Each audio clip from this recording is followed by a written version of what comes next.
Hello students. In previous video we started the chapter 4 role of the government in the health.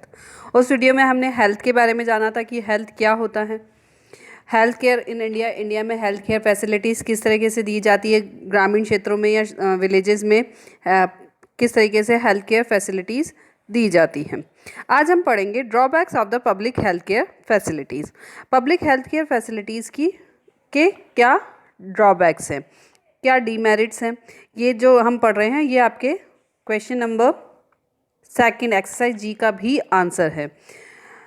Despite of efforts of the government, the public healthcare system does not reach the common man who needs it most. The reasons are as follows. हमारे government ने इतने effort किए, हमने पढ़ा public health care facilities में किस तरीके से वो नर्सेज को और हेल्थ वर्कर्स को, डॉक्टर्स को अपॉइंट करती है ग्रामीण क्षेत्रों में, इसी तरीके से डिस्ट्रिक्ट्स एरिया पे भी वो गवर्नमेंट हॉस्पिटल्स बनाती है। तो इतनी एफर्ट्स करने के बाद भी जो हमारा पब्लिक हेल्थ केयर सिस्टम है वो कॉमन मैन तक नहीं पहुंच पाता है, जिसको इसकी बहुत ज़्यादा ज़रूरत होती है। उसके क्या कारण है? Funds provided by the authority are very meagre and often not utilized. जो फंड्स गवर्नमेंट के द्वारा दिए जाते हैं, जो अथॉरिटीज़ के द्वारा दिए जाते हैं, वो बहुत कम होते हैं और उसके साथ ही वो कम होने के बाद भी उनको यूटिलाइज नहीं किया जाता है। Skilled dedicated doctors are unwilling to serve in rural areas, resulting in huge shortage of train medical personnels. कुशल और समर्पित जो डॉक्टर्स हैं वो विलेज एरियाज़ में अपनी सर्विस देने में इच्छुक नहीं होते हैं। वो नहीं चाहते हैं कि वो अपनी सर्विस रूरल एरियाज़ में दें, रूरल एरियाज़ में अपनी सर्विस प्रोवाइड करें। इसकी वजह से huge shortage of train medical personnel, इसकी वजह से वहाँ पर ग्रामीण क्षेत्रों में ट्रेन मेडिकल पर्सनल्स की काफ़ी शॉर्टेज है। There is lack of infrastructure in the rural areas, taking patient to hospital is a common problem. गाँव में जो मूलभूत सुविधाएं हैं, कह सकते हैं जिसको बेसिक फैसिलिटीज़ जो होनी चाहिए हेल्थ केयर से रिलेटेड, वो भी पूरी नहीं है। इसकी वजह से पेशेंट को हॉस्पिटल ले जाना भी उनके लिए एक बड़ी प्रॉब्लम होती है कि कहाँ ले जाएं, किसको दिखाएं, कैसे करें। गाँव में ये बहुत बड़ी प्रॉब्लम रहती है। Most public health facility provide only basic care and have poorly maintain medical equipment. ज़्यादातर जो पब्लिक हेल्थ फैसिलिटीज़ हैं वो सिर्फ बेसिक केयर देती हैं, उसमें भी बहुत ही जो मेडिकल इक्विपमेंट हैं वो बहुत ही कह सकते हैं मेंटेन नहीं है, या मेंटेन सही तरीके से उनको मेंटेन नहीं किया गया। The number of public health facilities is also inadequate. और पब्लिक हेल्थ केयर जो फैसिलिटी प्रोवाइड की जाती है वो भी इतनी पर्याप्त नहीं है, मतलब जितनी लोगों को चाहिए उतनी नहीं है।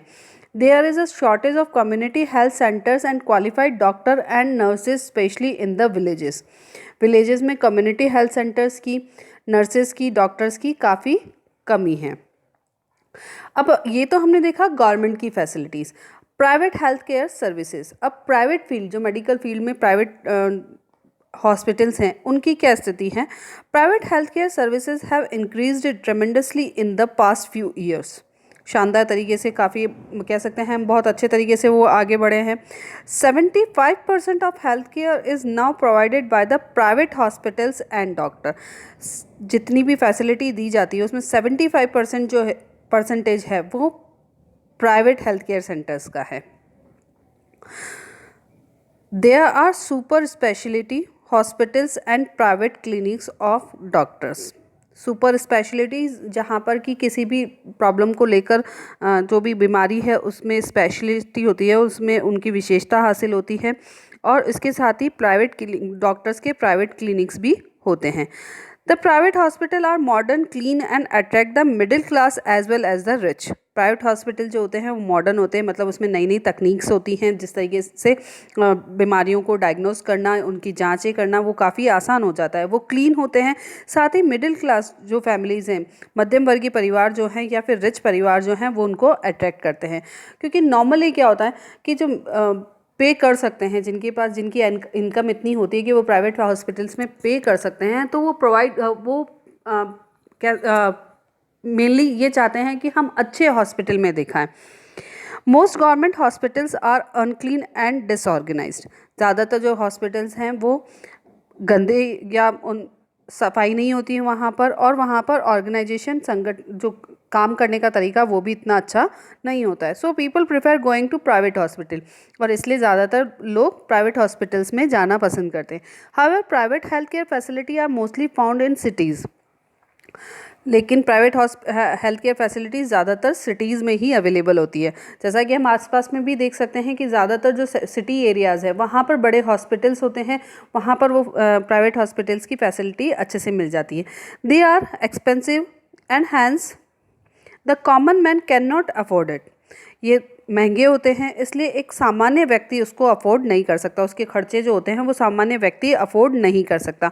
Only if there is a public private partnership, अगर उसमें पब्लिक और प्राइवेट पार्टनरशिप दोनों हैं तो एक कॉमन पीपल वहाँ पर अपना इलाज करवा सकता है। We may be able to achieve the dreams of provide quality health care to all. Health care and equality is advocate health care available to all. Health care और समानता, क्या सभी के लिए ये पर्याप्त है? जो फैसिलिटीज़ दी जा रही हैं वो सभी के लिए पर्याप्त मात्रा में उपलब्ध है क्या? देखते हैं इसमें। In India private health services are increasing but public health services are deteriorated. Private health service जहाँ पर इंक्रीज़ हो रही है वहीं पर पब्लिक हेल्थ सर्विसेज जो हैं वो बिगड़ती जा रही हैं। जहाँ पर प्राइवेट हॉस्पिटल्स में फैसिलिटीज़ बढ़ती जा रही है, वहाँ ही हम देखें तो गवर्नमेंट हॉस्पिटल्स में या पब्लिक हेल्थ केयर फैसिलिटीज़ में जो है कमी आती जा रही है, उनकी स्थिति बिगड़ती जा रही है। In most of the urban areas private services are run for the profit. ज़्यादातर जो अर्बन एरियाज है, शहरी क्षेत्र है, वहाँ पर प्राइवेट सर्विस जो होती है वो प्रॉफिट के लिए। ज़्यादातर जो भी प्राइवेट हॉस्पिटल्स होते हैं वो अपने प्रॉफिट के लिए ही काम करते हैं। वाइल मेडिसिन आर एक्सपेंसिव, वहाँ पर मेडिसिन भी काफ़ी एक्सपेंसिव होती है। Majority of the population can not afford the treatment, और ज़्यादातर लोग प्राइवेट हॉस्पिटल का ट्रीटमेंट अफोर्ड नहीं कर पाते हैं। However private services even misuse their services by recommending unnecessary medicines, injection and saline bottles when mild medicines can be very sufficient. कई बार क्या होता है, प्राइवेट हॉस्पिटल्स जो है अपनी सर्विसेज का मिसयूज़ करते हैं। वो अननेसेसरी मेडिसिन्स और इंजेक्शन या फिर ड्रिप्स जो चढ़ाई जाती है उसको अननेसेसरी उनको उस पर एक्सपेंसेस करवाते हैं, जबकि वहाँ पर छोटी मोटी जो दवाइयाँ हैं, हल्की फुल्की दवाइयाँ से ही काम चल सकता है।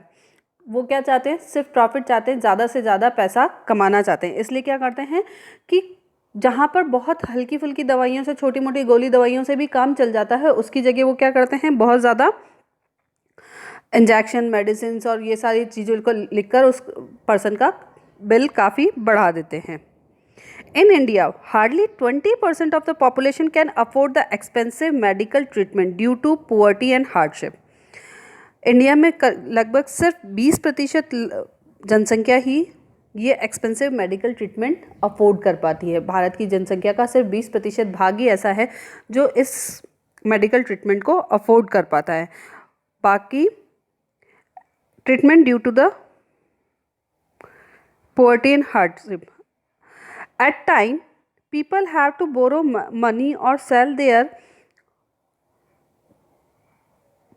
possessions to pay the expenses. कई बार क्या होता है, जो प्राइवेट हॉस्पिटल्स में अपना ट्रीटमेंट कराते हैं उनको मनी उधार लेनी पड़ती, पैसे उधार लेने पड़ते हैं, और अपनी संपत्ति को भी कई बार उनको बेचना पड़ जाता है ताकि वो अपना ट्रीटमेंट अच्छे से करा सकें और उनका जो पेमेंट है वो कर सकें। The situation happen again and again, और ऐसी सिचुएशन बार बार आती हैं। Poor people are malnourished, they do not have proper drinking water, adequate housing etc. and therefore they fall sick. Poor people जो हैं वो कुपोषित होते हैं, मतलब उनको में पोषण की कमी होती है, और उनके पास प्रॉपर ड्रिंकिंग वाटर की फैसिलिटी भी नहीं होती, जहाँ पीने का पूरा जो पीने का साफ़ पानी जो चाहिए होता है वो फैसिलिटी भी नहीं होती, रहने की अच्छी जगह भी नहीं होती है। एंड देयरफॉर दे फॉल, और इस वजह से वो बीमार हो जाते हैं। Sometime shortage of money also prevent people from getting proper treatment. कई बार पैसों की कमी भी उनको प्रॉपर ट्रीटमेंट लेने में मुश्किलें पैदा कर देती है। Health of women and health of tribals are two major areas neglected in India. Women's की हेल्थ और ट्राइबल जनजातीय या आदिवासी लोगों की जो हेल्थ है वो अक्सर कर इंडिया में नेग्लेक्टेड की जाती है, मतलब उन पर इतना ध्यान नहीं दिया जाता है। Here the case study about the Kerala and Costa Rica. Kerala जो है वो इंडिया में एक प्रोग्रेसिव स्टेट है जहाँ पर सोशल वेलफेयर और क्वालिटी ऑफ लाइफ काफ़ी अच्छी है। वहाँ पर लोगों की एजुकेशन काफ़ी अच्छी है। वहाँ की जो गवर्नमेंट है वो पीपल्स की हेल्थ के लिए काफ़ी अच्छे काम कर रही है, एजुकेशन पे अच्छे काम कर रही है। इसी तरीके से कोस्टा रिका जो कि साउथ अमेरिका में है, वहाँ पर भी बहुत अच्छी हेल्थ फैसिलिटीज़ हैं। उस कंट्री में, साउथ अमेरिका में कोस्टा रिका वो प्लेस है जहाँ पर काफ़ी अच्छी हेल्थ फैसिलिटी है। ओके, तो here we finish the chapter. Read it again and do the exercise. Hope you understand. Okay, in next video we will start the media and democracy lesson 5. Okay, thank you.